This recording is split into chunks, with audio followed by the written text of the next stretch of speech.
presentations up. So welcome to the meeting. We're just about to start off with the presentations this week, this month.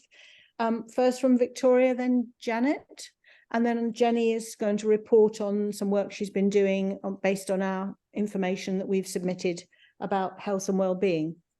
So I think there are going to be some people joining us as we progress. We've certainly got Catalina coming in a little bit later. So I hope everyone's well and happy to join together for this September meeting. So can I hand over to you, Victoria? Now, are we going to be able to record this, Norman? Is that? Yeah, it's recording now. Excellent. Yeah. Okay. Okay. So Victoria, do you want to take the stage? Yeah, that's fine. I shall just pick it up in my, it's not letting me share my screen at the minute, so. Sorry, Victoria, I'm going to Perfect. sort of do the yeah, sharing. That works. Yeah. That works perfect.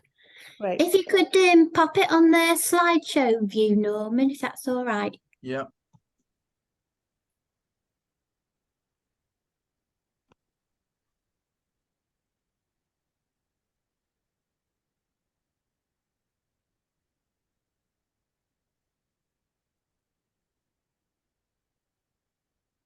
Can you see it?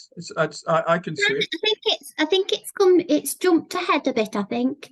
Oh, it's not okay, on sorry. the same slide, so That's the first one, yeah, isn't it? Yeah. That's right. That's the one, yeah. So Right.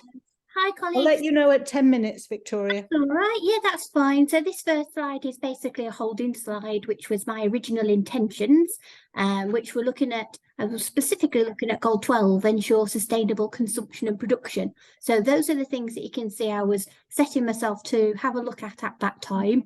I'm in a new role at Loughborough, so it's kind of attuned to my new job and my new kind of finding myself in this position that I'm in now, this academic and development advisor. So I'm going to talk a little bit more about the work actually that I'm doing at Loughborough in conjunction with that goal of sustainable consumption and production. So initially, as you can see there, it was the real practicalities of if you're doing a workshop for staff, what kinds of things can you immediately start to think about? What kinds of things can you do yourself when you're using a computer a lot in your day-to-day working life? And then if we move it forward, Norman, so I've put in the presentation a number of reflection points, basically to keep myself on track and to start to think through what I'm doing. So I'd come back to this point that when I started at Loughborough, I felt like in terms of the staff development workshops we offered, there was perhaps a bit of a gap. I couldn't quite see where we were talking about sustainable development. And I'd been in a workshop myself at a different university where colleagues were talking about mapping the sustainable development goals proactively into modules and courses. So that started me actually doing an area of work that I hadn't imagined. And I think because really I was already tuned in with through LifeWide to looking at a goal for myself, I was then thinking back to other arenas in which I'd experienced people talking about this. So Loughborough is very strong on climate change and net zero. I was thinking from a more teacher-focused application, thinking that it's interesting for the teachers and useful for the teachers to develop the students' awareness of sustainable development goals in full, map them into their programme, perhaps not, but develop their awareness of them, absolutely. So this has kind of led, like I say, an attuned kind of approach where I've been developing a workshop that introduces the SDGs, that talks about them in the context of Loughborough's own particular focus, but also generally talks about them, raises awareness. And I've been developing with colleagues podcasts and a resource area. So now I've got these fantastic relationships where I'm working with the sustainability team and with academic colleagues that I'm getting in touch with across Loughborough to see what more we can do, how we can develop this further.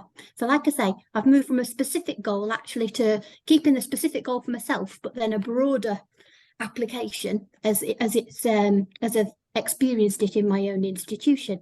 So Norman, if you wouldn't mind moving me on a little bit further. So when I look at the SDGs myself, I've again thought about how I'm exemplifying or not some of those SDGs in my professional life. I've also thought about the fact that as higher education institutions, we've returned really to more face-to-face teaching. So again, I'm swinging back round to the ensure sustainable consumption and production. I found that I've been looking around more on campus, seeing where the recycling bins are, how they're labelled, etc., etc. So I've become more mindful of where things are going, and that's interesting. I've also seen actually that more labels are appearing. There's more indication of what can go in that area and what can't.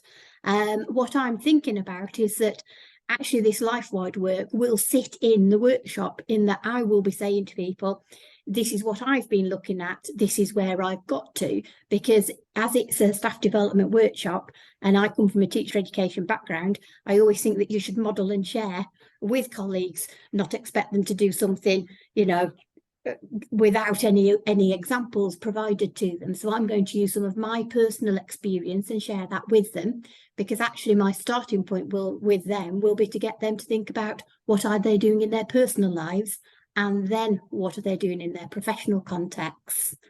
So as I say, it's attuned. These things are woven together now. Norman, if you wouldn't mind going another further bit. Yeah, there you go.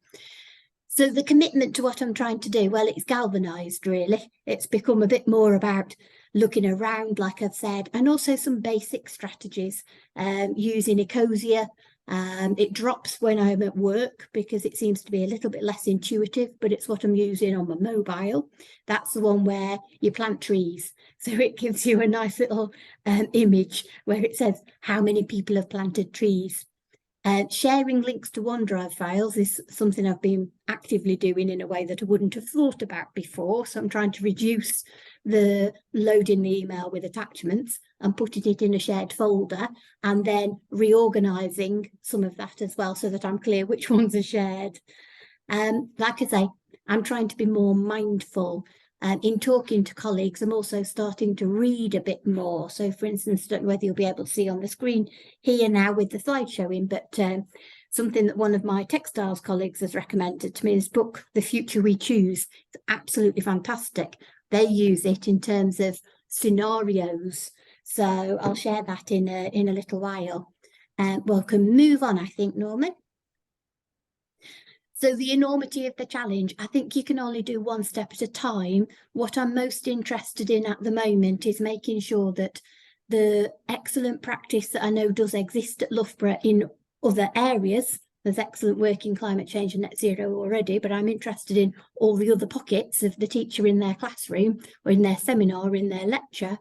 The podcasts have really come from that kind of wish from myself to make sure that there's a range of voices that are heard, and also a range of emerging, more experienced practices. What I'm now building up is an informal community where people can start to share ideas and practices together and can just network with each other, basically. So like I've put there, some of my actions are clustering. I think I'm trying to galvanise and really support, basically, I think support, inform, raise awareness, those people that I work with directly. I think I've been building confidence myself through the LifeWide project, to be honest. So if we move forward a bit further. Yeah, so again, like I say, I've touched base with the actions that I've put in at regular points. So Norman, if we move forward one more time. So when I looked at these, I wanted to be a bit more honest with myself. So you can go to the next one in terms of thinking, what am I actually doing?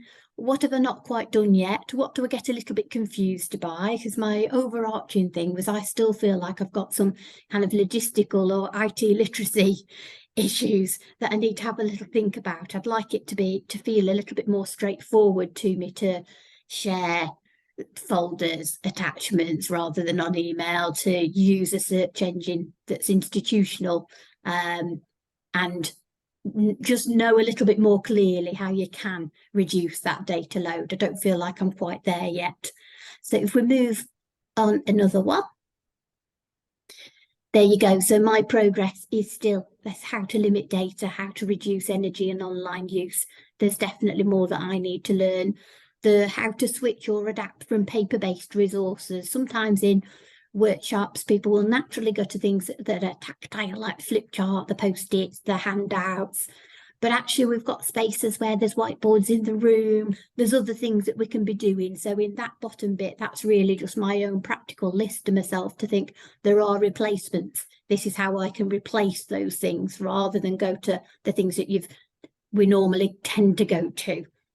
So we can move one more. So yeah, the bottom one there, that one small step to add, thought actually I'm looking around myself around more in terms of the building, the campus, the rooms. Thought I could put a slide or a note as standard that at the end of the workshop just has the images up and reminds people where to put the, you know, they've had the tea and the coffee and the whatever, where those things are going to be recycled, which bins to put them in, where to go. So some of this is going to be about me modelling by signposting and saying, when we've cleared up, let's put our things away here, here, here, much like a slide that we typically use at the start of the workshop, which is about the, you know, some of the ground rules of the workshop session. So that's quite straightforward to do. It just need to set it up. So we can move one more. And then there's pragmatic things like when I'm on campus, I've got to drive there because it's across country for me, so it would take absolutely ages. And then there's other things that are really just practical, low level, as you can see there. I'm probably going to be slightly running out of time now, aren't I? Yeah, but that's the 10 minutes. So. Yeah, those are the basics. All right, all good. Hopefully that's useful. It's at least honest. This is what I'm doing. Well done. Yes. Let's be honest. That was lovely. So interesting to see the progress, but also your reflections on maybe where you might do more and so on. I mean, it feels like it's you thinking about it as you walk around the campus, which seems great. Yes, it's been lovely getting to grips with people. This is the book, by the way, in case anybody's interested. Can you see that? It's a bit blurry. Yeah, don't know why. It's The Future We Choose. And it's fantastic. It's a stubborn optimist's guide to the climate crisis. I'll pop it in the chat. Yes. Christiana Figueres, Tom Rivet Carnac. I'll pop it in the chat in case anyone's interested. Lovely. Thank you very much. Okay. And do other people have questions for Victoria or comments or? Yes, Norman. Yeah, that was great, Victoria. Thank you very much. And Thank you. that whole idea of mindfulness, being really conscious and aware of, you know, how you're interacting with the environment seems to be at the heart of what you're doing. But my question was around, you mentioned like an informal community being developed. Yes. I mean, what have been the signs of that to you to show that, you know, people are genuinely interacting with each other? Yeah, so I'm putting it in place because when I'd started to talk to people, because I've been new to the institution, so I've been trying to make contact and establish who is doing what. So who is working in this territory? So who is, you know, talking about sustainability on their courses, etc., and embedding it. And in doing that, I then started to ask them, do you have a network? Is there a network at Loughborough? And in this informal sense, there isn't. So I've set it up. So I've got a group meeting together, all the people who've done podcasts for me and have been critical friends for me as well, helping me refine the workshop. I've said, you know, will you come together with me? And it'll be informal community sharing practice. We'll get it started. And then after the work, each time I run the workshop, I'm going to ask the participants to join that community, obviously, if they want to, and just see what kind of momentum I will get. Because they've said, some of the colleagues were saying that, no, they didn't have that and they would really like it. So obviously a need. So let's just test the waters and see how it goes. That's great. That's a great story. Yeah, I'm sure they were delighted to find you, Victoria. So, you know, all that energy and understanding how to do things in a different way from their expertise and experience. Great. It's so important to get people together, isn't it, to informally share. So I don't want anything formal, not anything that's, you know, minuted or anything like that. It's just got to be what we're all doing, what are we interested in.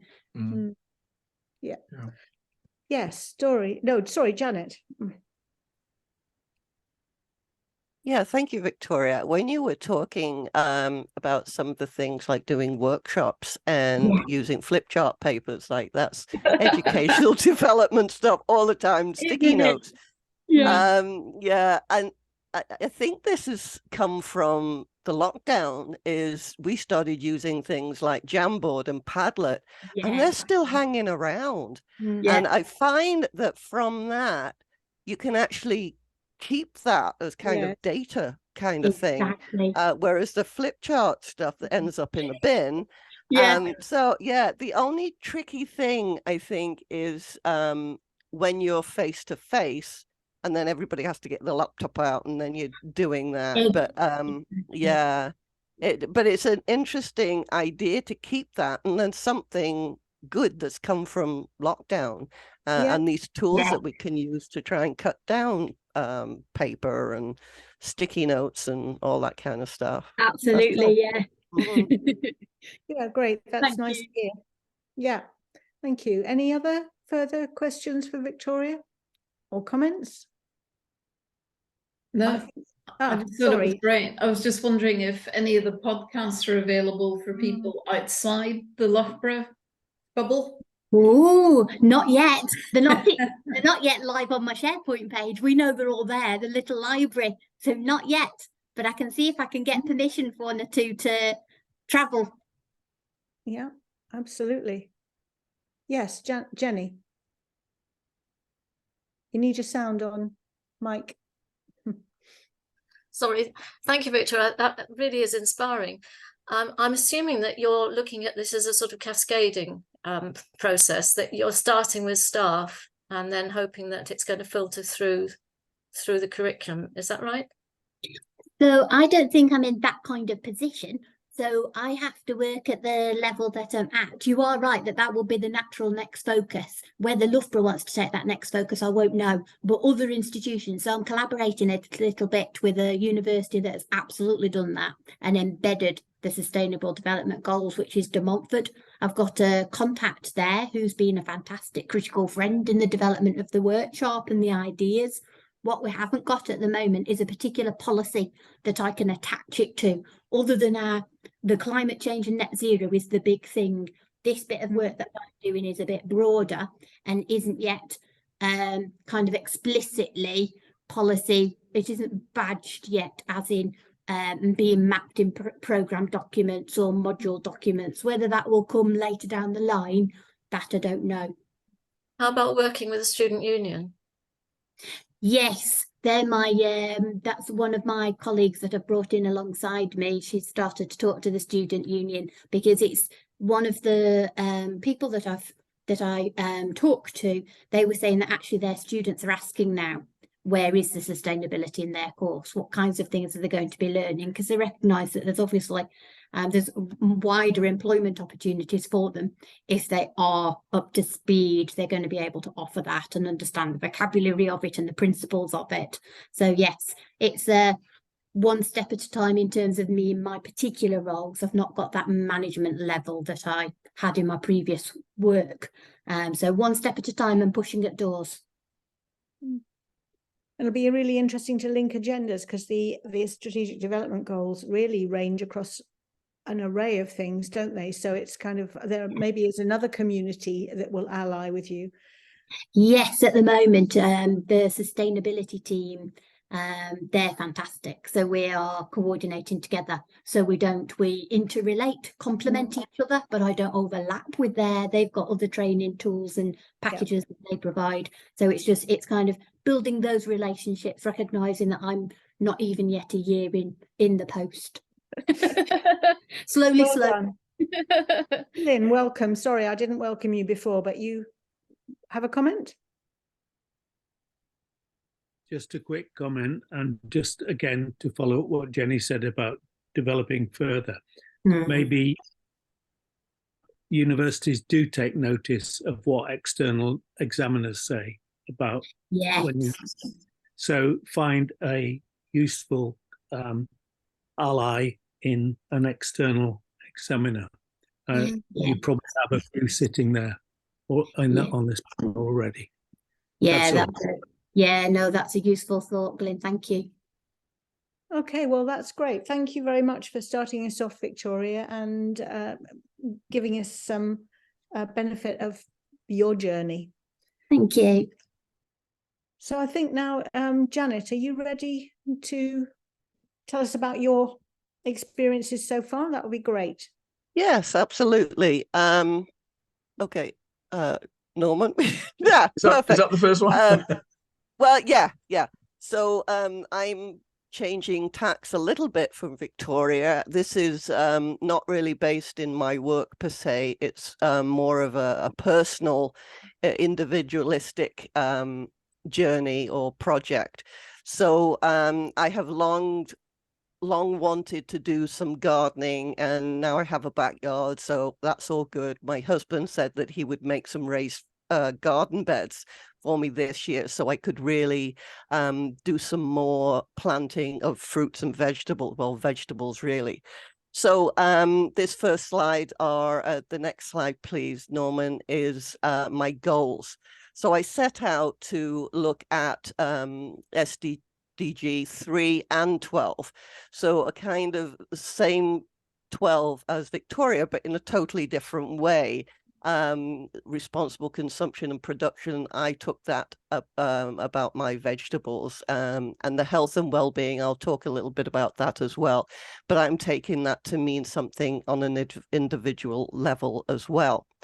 So I set out these 3 goals for myself. I'm very mindful of mental health. That seems to be a real I don't know what the word is, our university anyway is taking that really seriously, particularly when it comes to students. We've had a number of instances on campus over the past few years, well, more so over the past few years, but all along anyway, to the point where the university admin got involved. So we are very mindful of mental health and well-being, and also I have my own issues too, so I'm very much on board with that kind of thing. So I decided I was going to make an intention of sitting out in nature for my health and well-being.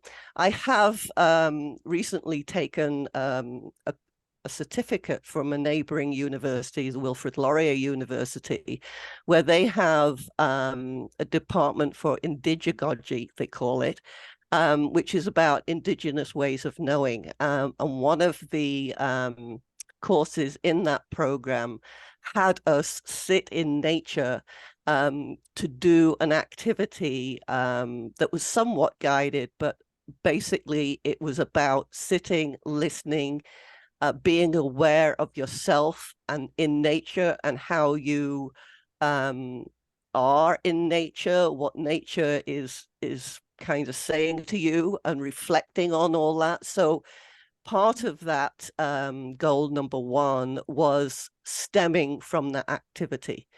The second goal, I've got a bit of a lofty ambition of being a bit more self-sufficient, not like the sitcom in the 70s, but to be a bit more self-sufficient in that I can offset some of the vegetables and fruit that we buy from the market. More on that in a bit too. And then the third one, I'm a lifelong learner. I think we all are. And I am kind of doing this somewhat blind. I know what I like, but I don't know what I can do. And to learn more about gardening and the soils and what will grow in my back garden for the light and all that kind of thing. And also for enjoyment, the beauty of the flowers and that kind of thing. Next slide, please. So the next couple of slides, this is how I started. These are some beginnings. On the first oval there are the peas that are coming up. And the second one, I've got peas in the background, and on the right side, they're sweet peas. I've always loved sweet peas. I remember my mum painting them as a girl, so that's always got affection in my heart. The third one is actually black currants, and they are a beautiful, fast-growing plant, and I've always planted them. And this is what they look like in the spring. Beautiful flower. Next slide, please. So these are the beginnings. These are the middles. You can see the black currants are coming into be black currants after the flowers have died away. The peas are the first thing that come up. And then the last oval there is my sweet peas and my carrots. And the next slide, please, Norman. These are some ends. So the black currants, actually, I'm harvesting them now. They have mostly turned black. The middle one is my radishes. They seem to do really well in the garden. They did better last year than they have this year, but they're still about the size of potatoes, so they must like it. Then it's starting to get overgrown in the raised garden bed on the last oval there. You can see the peas, and then everything else is kind of taking over. There's radishes and sweet peas. So the next slide, please. I thought I would look at, because there's an awful lot in the back garden, I tried to do things somewhat intentionally. So these are some of the herbs that I grew. Chives, basil, rosemary, and the one at the top with the 3 plants, that's mini basil, which I thought was amazing. I grew all of these from seed.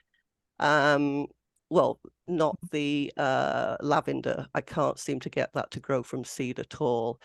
The next to the lavender is golden oregano, which is taking over, and I don't seem to be cooking with it. So that's something to think about.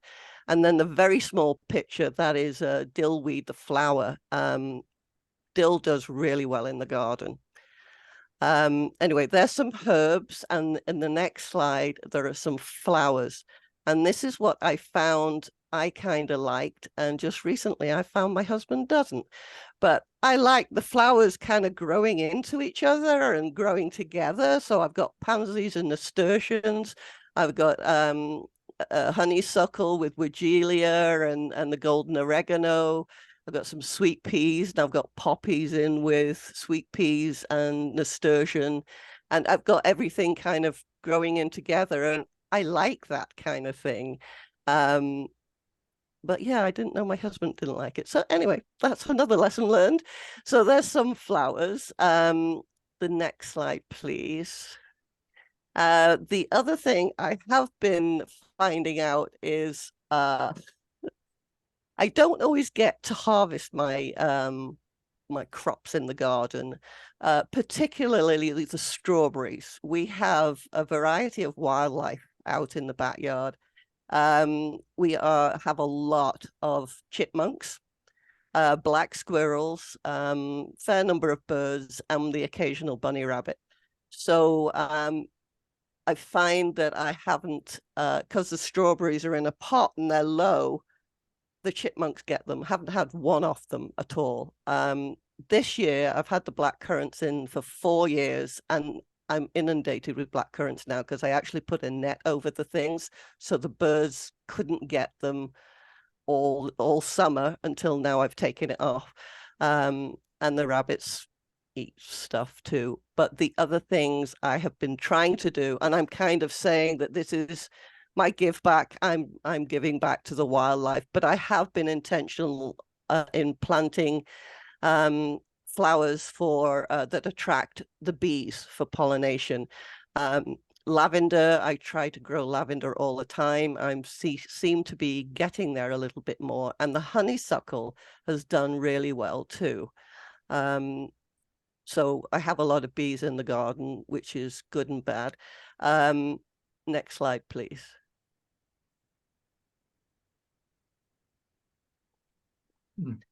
The other thing, if you want to go back one, Norman.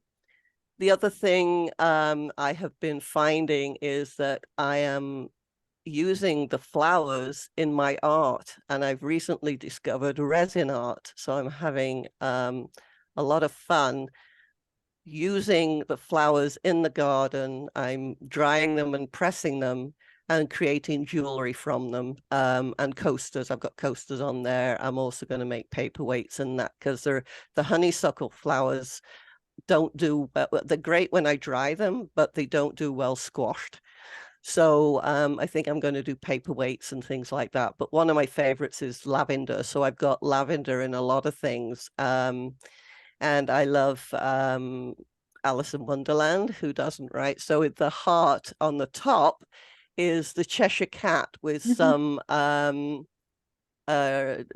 lavender flowers in it. And I've got dill in the one underneath with a quote from Alice in Wonderland. So I'm incorporating some of that. I've got the dill up in the top with the pansies, and then lavender and lavender flowers. So that has kind of sparked something a little bit different for me, as I'm able to incorporate that into my art. So that again feeds my well-being and that kind of thing. And I didn't realize that going into this. So that is something really nice that's come out of it. Yeah, so if you want to go forward, please. Oh, sorry. Okay. The next slide, please. Just basically the conclusions. Next slide. There. I've learned a lot of things, and I will shut up. I companion planting I need to look at. Anyway, okay. That's great. I'm sorry. It always No, feels no worries. you're ruining people's flow, but that was lovely. And what a delightful set of images to look at. Thank you. Thank you. Thank you. What have others got to say? Who'd like to say something? Norman. It's not a question, it's just a comment. I just love the way it was all integrated.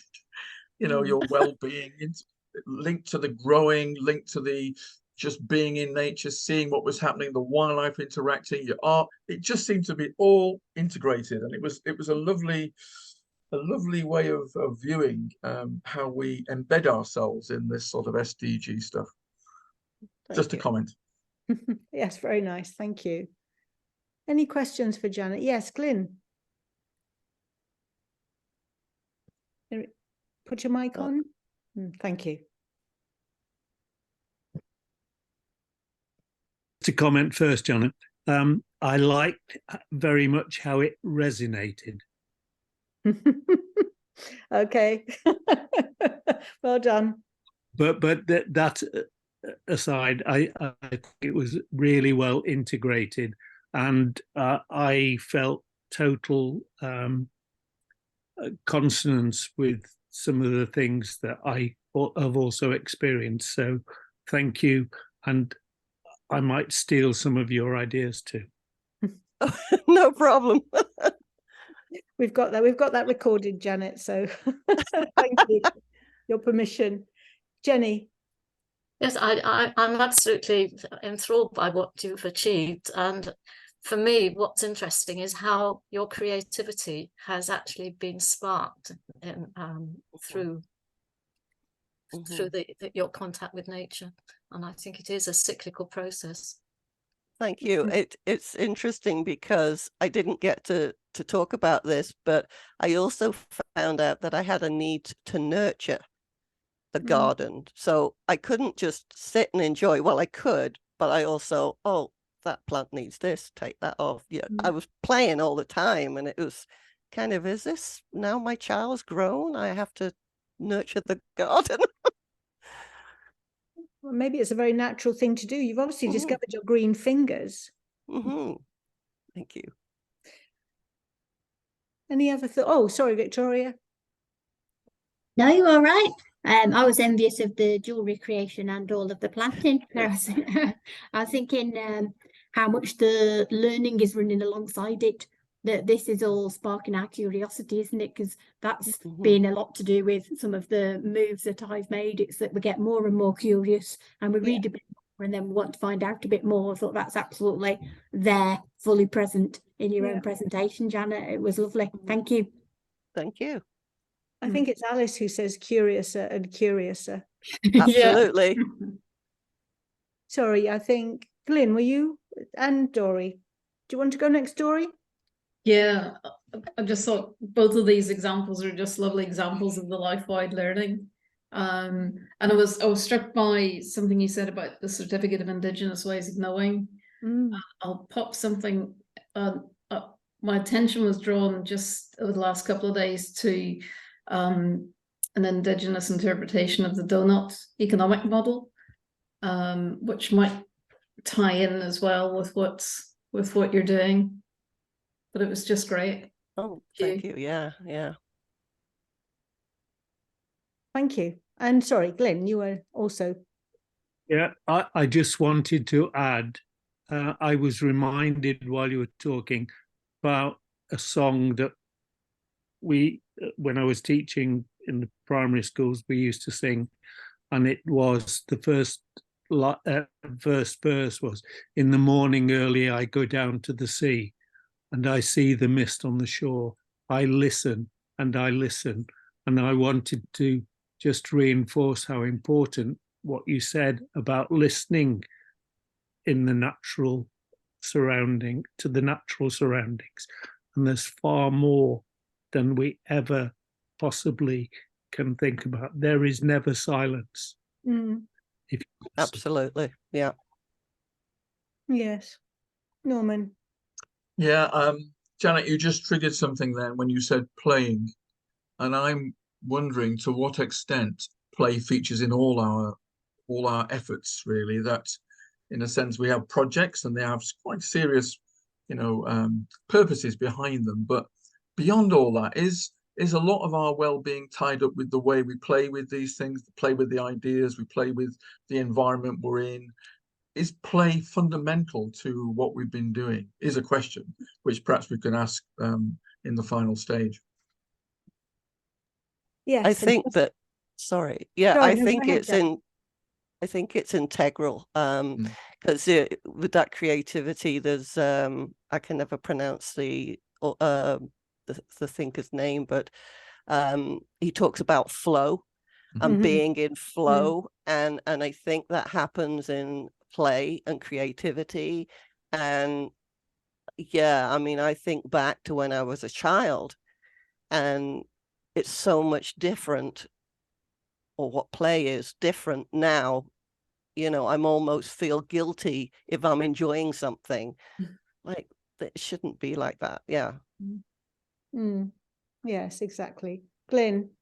Sorry, again, sparking from Norman, the key is that play is fundamental, absolutely fundamental. And it's important we don't, learning it should be fun. And we're constantly learning, so it's okay to play. And I will just tell you one very quick experience. I went to the supermarket with my daughter, which isn't often. She's 48 years old, and she did what I did a fortnight ago, which was to swing on to sort of glide on the supermarket trolley. When you take your feet off the ground, go on the supermarket trolley. And I thought, she was in front of me. Why not? She's, and it's fun. And we learn that we're still children. And if we stop learning as children do, then we stop learning. Jenny. Just to supply the reference, I think you were referring, Janet, to Csikszentmihalyi. For flow. I just can't say his name. Yes. Yeah. Okay, well, that's interesting. We've had some interesting ideas to follow up. Thank you for all those references and suggestions for us to think about. So I think now we have a good time for us to move to Jenny's slot, where she's talking about what the information that we've provided and giving us her analysis of that. So over to you, Jenny. Right. So Norman, have you given me control of to share my screen? No. Can you see your PowerPoint there? It should be up because I have got it up already.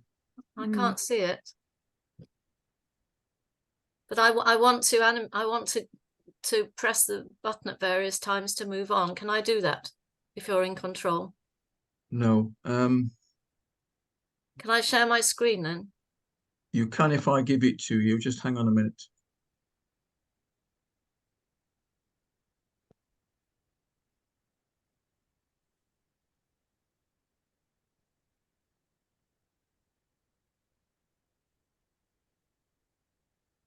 Okay, you should be able to now, Jenny.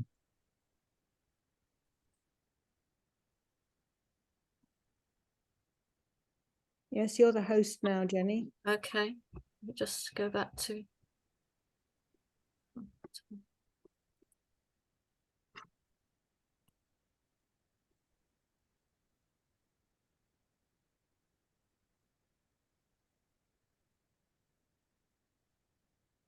Right, can you all see my first slide now? No. Oh, why is that? You can't.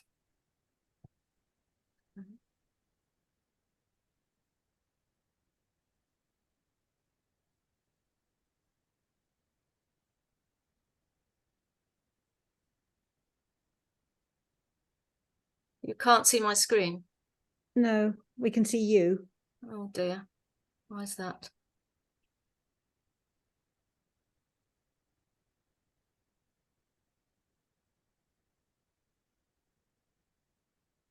Sorry, in that case, shall we revert to your plan, Norman? And I'll have to tell you when to because I've got it all animated.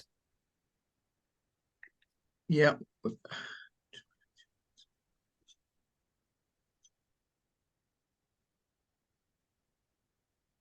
Sorry, Jenny, I can't see your slide at the moment.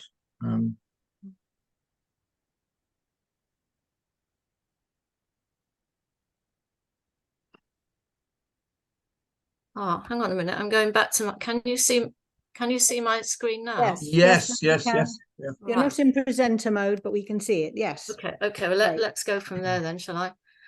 So, as you can see, I've illustrated the first slide just with one or two of the images that you kindly sent to accompany what you put in your various postings. Right, let me move this out of the way. Right, can you see better now? So just to remind you of the context, at the end of the 6 months of the project, we asked you 4 questions, and I'm very grateful to everyone who responded. And I hope you will see that it has been a really useful exercise. So we had 12 returns altogether. I think they are probably representative because they come from across not only Europe, but Canada, South America. We've got people who are in work, people who are retired, so again, representative. I've summarized how many of the SDGs were addressed. In theory, all of them should have been addressed under Life on Land, but these are what people explicitly recognized. I have collated the whole, all your responses into a complete document. I don't know if Norman is going to put that up on the site for reference, but it's a pretty lengthy document. And what I've tried to do in the next few slides is simply summarize the findings to each question. So the first question was about how well the project contributed to your sense of well-being or development. I've actually made 2 slides out of your responses. The first one looks at how the project has contributed in a positive way. So the key themes were to do with interaction with others through shared values, through learning from others, through working with and learning with others. And here are some of the comments that were made.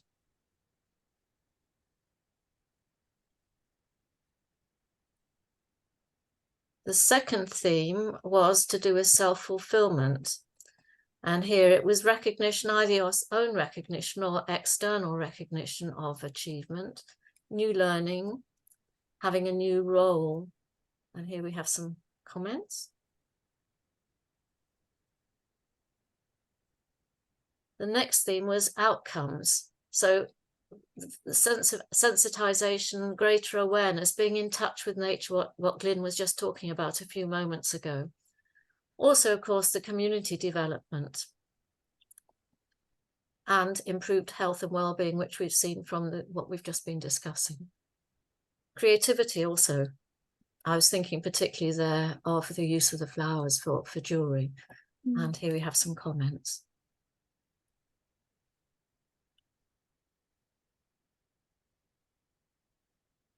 Right, the same question, any adverse factors? There were practical obstacles, such as we've been hearing about, financial, weather interfering, wildlife eating the plants, for example. And here we have some of your responses.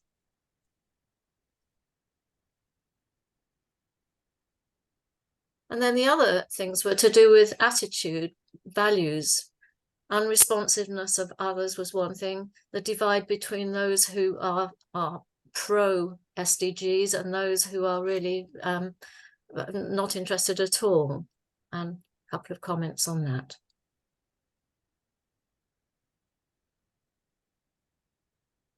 Right, the second question was the ways in which your beliefs have been either affirmed or maybe in some way contradicted. So again, I divided the answers into two. First of all, affirmation. There was reference to the power of working with other people, the collective power.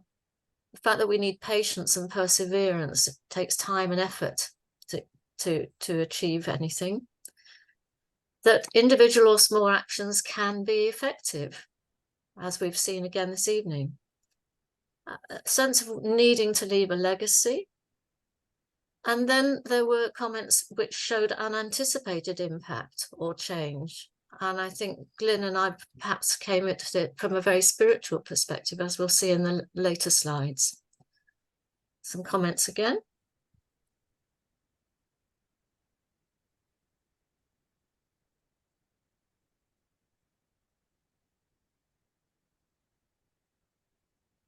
I'm conscious that we all read at different speeds, but the slides will be there for you to come back to if you don't have time to read all of them. I don't want to run over my time. So moving on to the sources of conflict for question 2.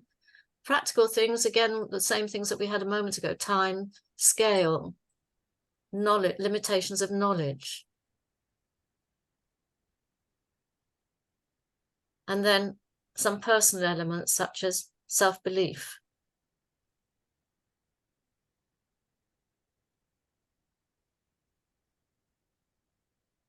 Moving on to question 3, are there specific things that you will do in the future that have grown out of the inquiry?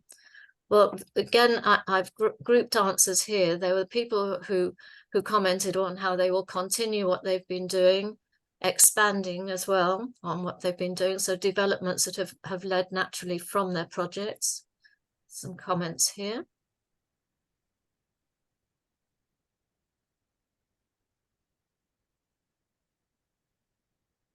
Then there were a lot of projects that were focused on the local community.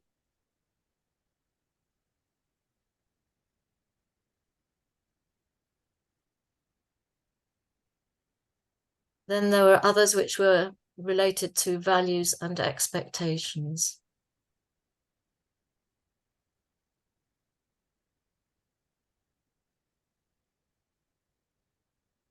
Question 4.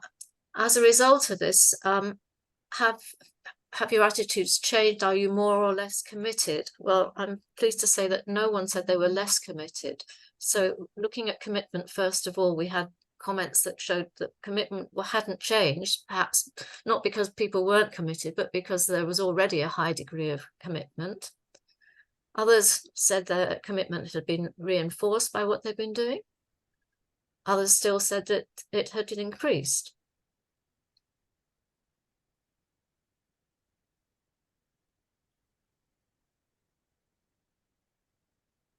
Then other comments explained how they had been affected. For example, setting an example for others by sharing their beliefs, as illustrated in these comments.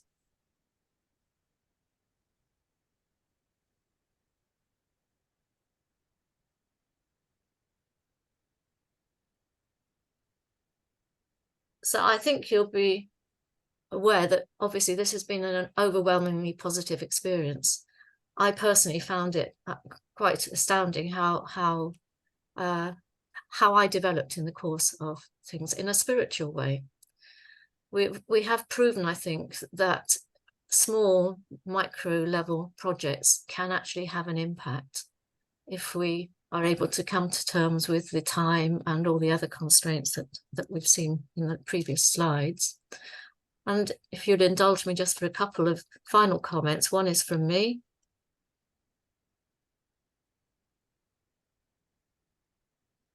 The second is from Glyn, who actually goes on and suggests what we should do next.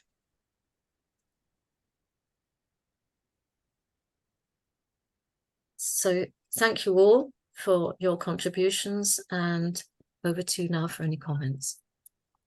Thank you, Jenny. So I'll stop sharing my screen now. There we are. Well, any thoughts? Oh, hello, Eleanor. Oh, so, yes, well, welcome. Did you manage to see some of that presentation, Eleanor? Good. I did part of it, yes, thank you. Okay. Any thoughts? I thought it was very interesting the way, and obviously there were contributions from both of our speakers today in there. You could tell, but there was very much a feeling that echoed what we were talking about in the, following the two presentations. You know, it was very congruent with what we've been hearing about earlier. So it's interesting that we've picked up that ethos that's come out of this exercise that we've all been involved in individually and together. And was there anything in the presentation that surprised anyone?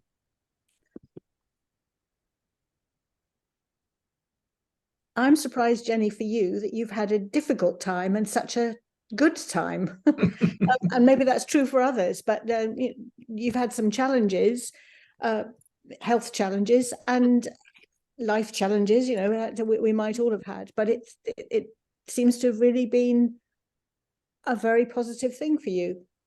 Yes, as I said, I found it unintentional, and perhaps I should explain a little bit. I was conscious that I wasn't really doing very much actively, but I went back to my rereading of Joseph Campbell, who is an anthropologist and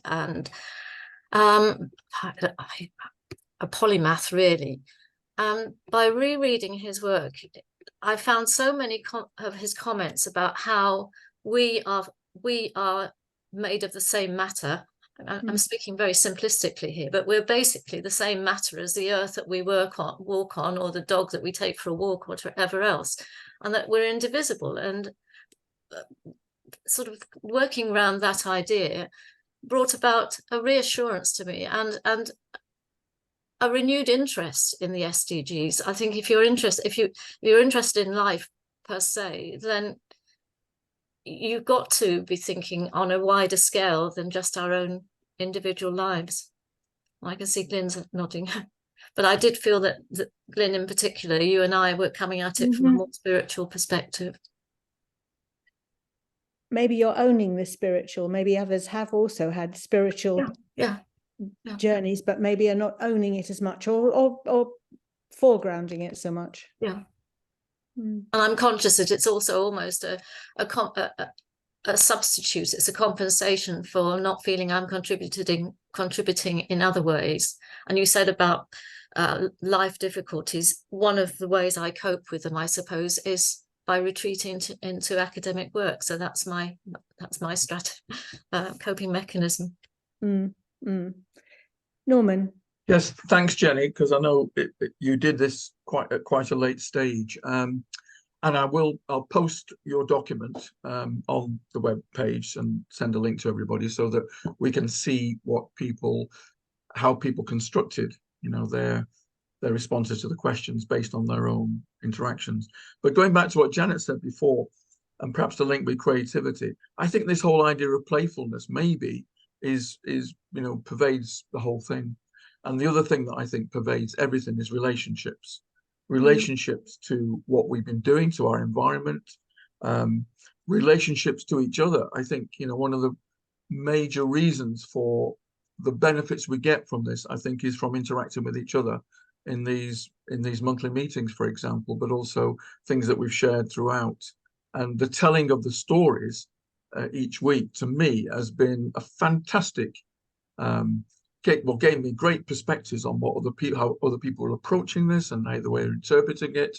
But also, as we've said frequently, you get inspired by what people say, just inspires you. And I think that continuous replenishment, renewal from those of us who are participating in this is, to my mind, one of the most important things that comes out of it for me every time. So thanks, Jenny, for putting that synthesis together. Thank you. Well, thank you to everyone for your really rich comments. Thank you. So Norman, I think you were going to say Yeah, I something mean, we try to finish on time, so we've only Mm-hmm. got a couple of minutes left, but we are coming to the end now. We did say it was a 6-month inquiry, so basically September is the, if you like, the very final month. And so what we're proposing, Melissa and Jenny and I, is we have one final meeting, which is like a drawing together meeting, early in October, probably October the 9th, and that will be the way we close it. Now, the way we close it, we've had some discussions, and we would like to propose the idea of a simple digital story, which might have maybe 4 or 5 images, and be maybe 3, 4, 5 minutes long, no more than that, and have a narrative attached to the images, which capture in a creative way, because, you know, obviously we're trying to foster creativity, and it comes back all the time, in a creative way, what we've got out of it. So we'll probably provide a small number of prompts to help guide the construction of a story. But then these stories, if you like, are our synthesis resource at the end. And these we can share with others. And I think we can then use that also in the magazine. So whatever, if you like, whatever narrative we put to our pictures, we can use that as the basis for our little contribution to the magazine that will bring everything together, all the research we've done and all the stories and all our pathways in one place for others to access later on.